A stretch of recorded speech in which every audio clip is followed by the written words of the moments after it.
Hi guys, എല്ലാവർക്കും പുതിയ വീഡിയോയിലേക്ക് സ്വാഗതം. അപ്പോൾ ഇന്ന് ഞാൻ സംസാരിക്കാൻ പോകുന്നത് ഫെയിലിയേഴ്സിനെ കുറിച്ചാണ്. അപ്പോൾ തോൽവി അത് കാണാത്ത ആൾക്കാർ കുറവായിരിക്കും. എനിക്ക് തോന്നുന്നു ലൈഫിൽ എപ്പോഴെങ്കിലും ഒക്കെ നമ്മൾ തോക്കുന്നത് നല്ലതാണ്.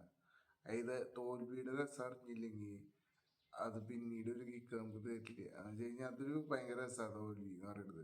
എപ്പോഴെപ്പോഴും തോക്കണവന് ജയിക്കണതിൻ്റെ ഒരു വില മനസ്സിലാവുള്ളൂ. അല്ലാണ്ട് നമ്മളെപ്പോഴും ജയിച്ചുകൊണ്ടിരുന്ന് കഴിഞ്ഞ് കഴിഞ്ഞാൽ അതിലെന്ത് രസമുള്ളത്? ജയത്തിൻ്റെ രസം പോവും. പിന്നെ ചിലപ്പോൾ അഹങ്കാരത്തിലേക്ക് പോകും. തോറ്റു കഴിഞ്ഞ് കഴിഞ്ഞാൽ മനസ്സിലാവും തോക്കണതിൻ്റെ വേദന എന്താണെന്ന്. ആ തോൽവിയിൽ നമ്മൾ എന്തൊക്കെ നമ്മൾ കുറേ കാര്യം പഠിക്കും. നമ്മളെ കൂടെ ആരൊക്കെ ഉണ്ടാവും, തോറ്റു കഴിഞ്ഞ് കഴിഞ്ഞാൽ നമ്മൾ എന്തൊക്കെ എന്താ പറയുക ലൈഫിൽ കാണേണ്ടി വരും എന്നുള്ള ആ ഒരു സ്റ്റേജ് ഉണ്ടല്ലോ. ആ സ്റ്റേജ് നമ്മൾ കാണും.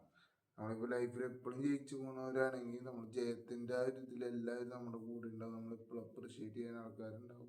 നമ്മുടെ ചുറ്റുവട്ടമൊക്കെ നമ്മൾ കാണുന്നത് പോസിറ്റീവായ കാര്യങ്ങൾ മാത്രമാണ്.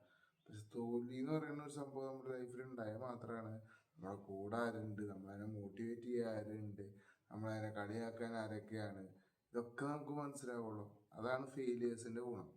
ഫെയിലിയേഴ്സ് എപ്പോഴും നമ്മുടെ ജീവിതത്തിൽ ഉണ്ടാവുന്നത് ലൈഫിൽ എന്താ പറയുക നമുക്കൊരു ടേണിങ് പോയിന്റിന് വേണ്ടിയിട്ടാണെന്ന് വിചാരിക്കുക. എൻ്റെ ലൈഫിലൊക്കെ ഇഷ്ടംപോലെ ഫെയിലിയേഴ്സ് ഞാൻ കണ്ടിട്ടുള്ള ഒരാളാണ്. അപ്പോൾ പണ്ടൊക്കെ പഠിക്കാൻ നല്ല എന്താ പറയുക എല്ലാ വിഷയത്തിലും എന്ന് വെച്ചാൽ ഒരു 3 വിഷയമെങ്കിലും CBSE പഠിച്ച ആകെ 6 വിഷയം ഉണ്ടാവുള്ളൂ. അതിൽ 3 വിഷയം എങ്ങനെ പോയാലും ഞാൻ തോക്കും. അങ്ങനെ തോറ്റുള്ള ആള് ഞാനിപ്പോൾ ഡിഗ്രി വരെ പാസ്സായിട്ടുണ്ട്.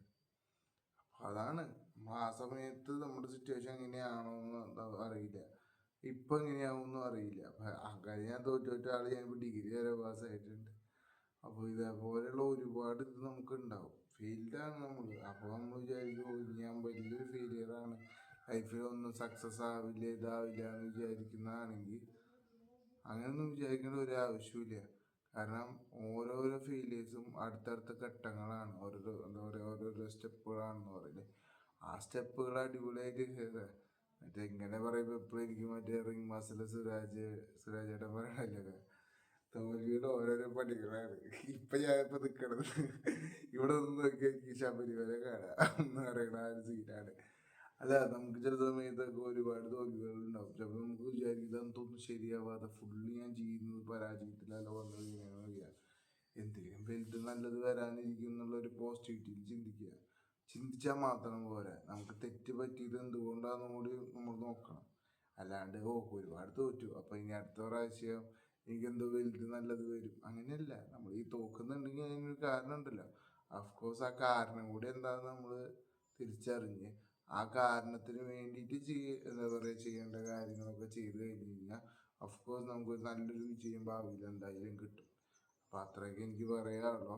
അപ്പോൾ ഇതൊക്കെ മനസ്സിലാക്കുക എല്ലാവരും. എന്താ പറയുക ലൈഫിൽ ഫെയിലിയർ ആകുമ്പോൾ സങ്കടപ്പെടാണ്ട് അതിൽ നിന്ന് കുറേ പാഠങ്ങൾ പഠിച്ച് അടുത്ത വിജയത്തിലേക്ക് പോവാം.